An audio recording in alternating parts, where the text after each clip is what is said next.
dahil nabaha tayo kung isang araw at kahapon, kailangan i-change oil. Let's go!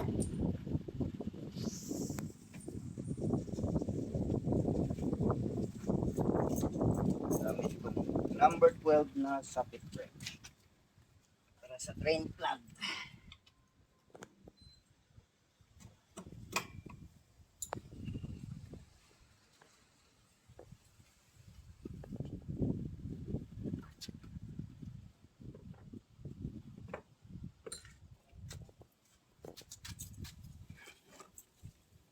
Ito DIY itong pangsahod natin guys. Tatapon naman din yan. Luma na lang guys.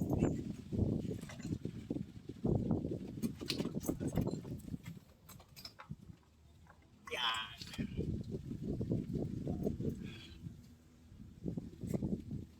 Tapos guys, habang tayo nagpapadrain yan, ito munang gear oil naman ang i-drain din natin yung gear oil.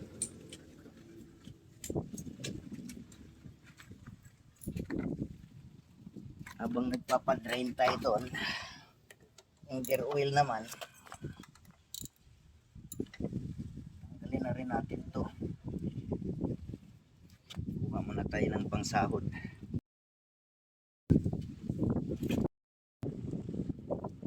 Importante ito pag nababaha para masiguradong maayos lagi yung langis sa gear oil. Malinaw pa pero kailangan na natin palitan panigurado.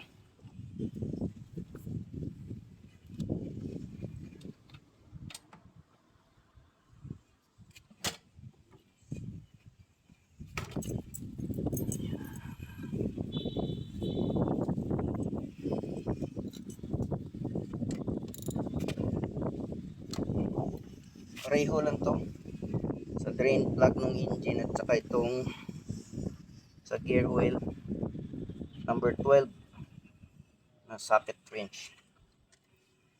Yan.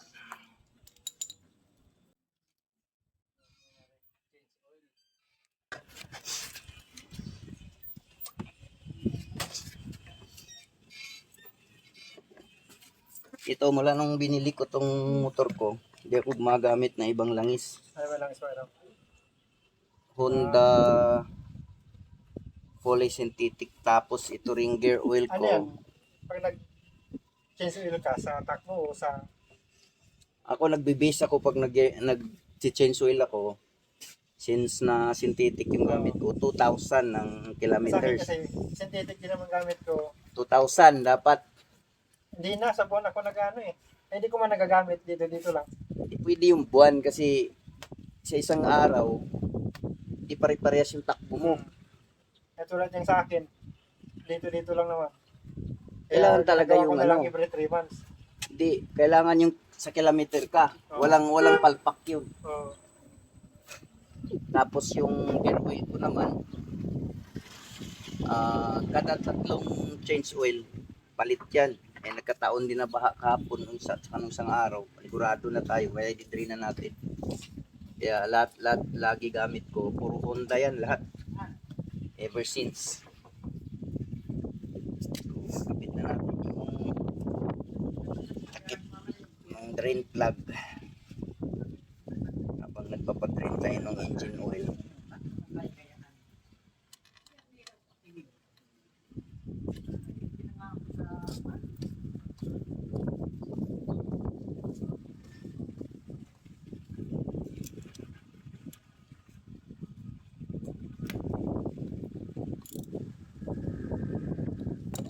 Namang higpit lang, baka malustrain.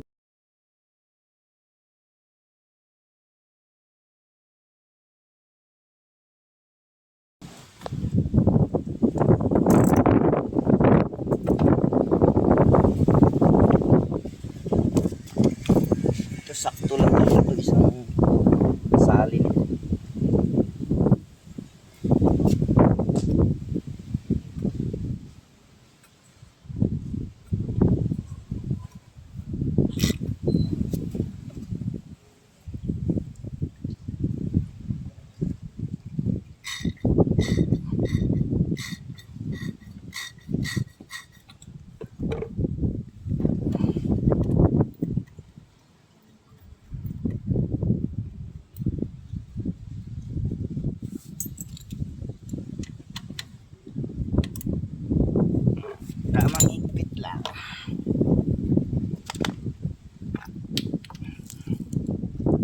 babalik natin to pang lubricate dun sa mga bakal na gagawin natin.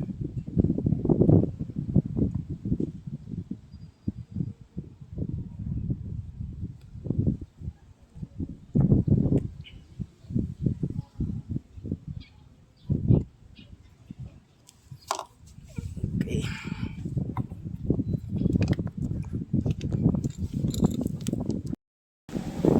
Pwede na yan.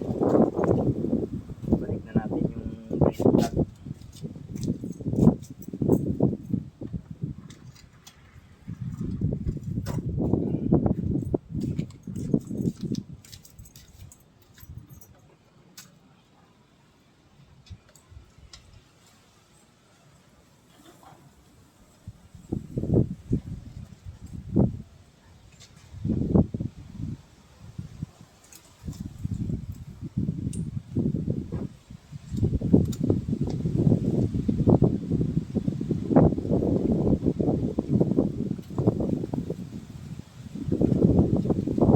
Tamang higpit lang para hindi malo-straight.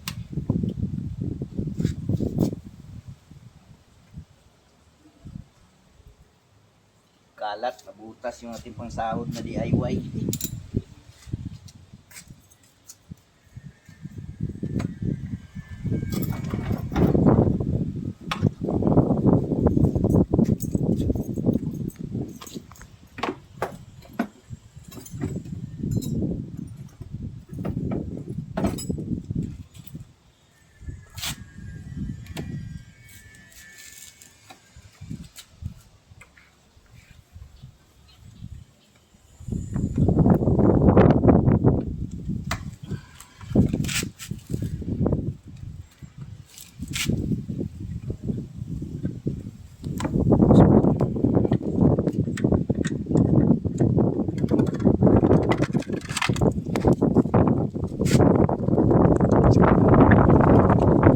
Guys, wala akong pang pinaka ano nito,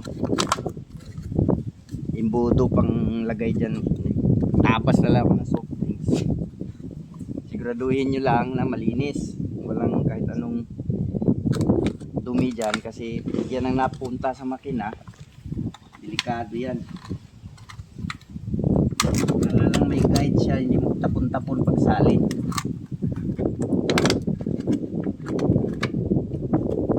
Diba?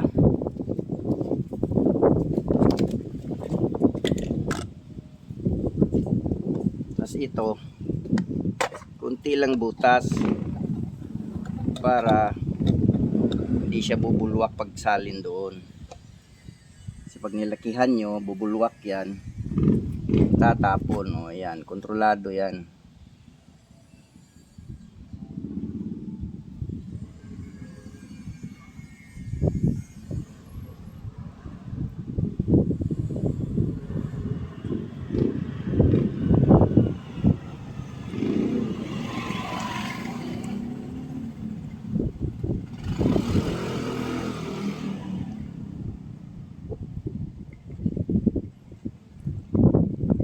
Check muna natin, baka sumubra na sa 800.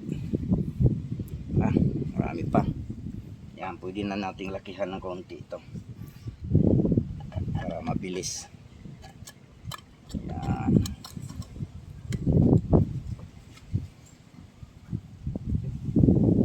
Diba? Mabilis na siya. DIY lang katapat niyan. Kaysa bibili ka pa ng imbudo dyan. May mga basyo ng soft drinks dyan nakakalat, gasan na lang. 800 lang kasi laman ito, kaya kailangan monitor yung natira, baka mamaya lumampas. Mahirap magbawas, nasa loob na.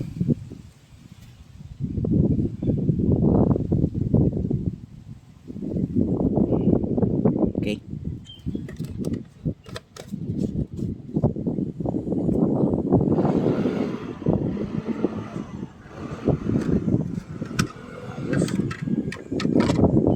Ayos.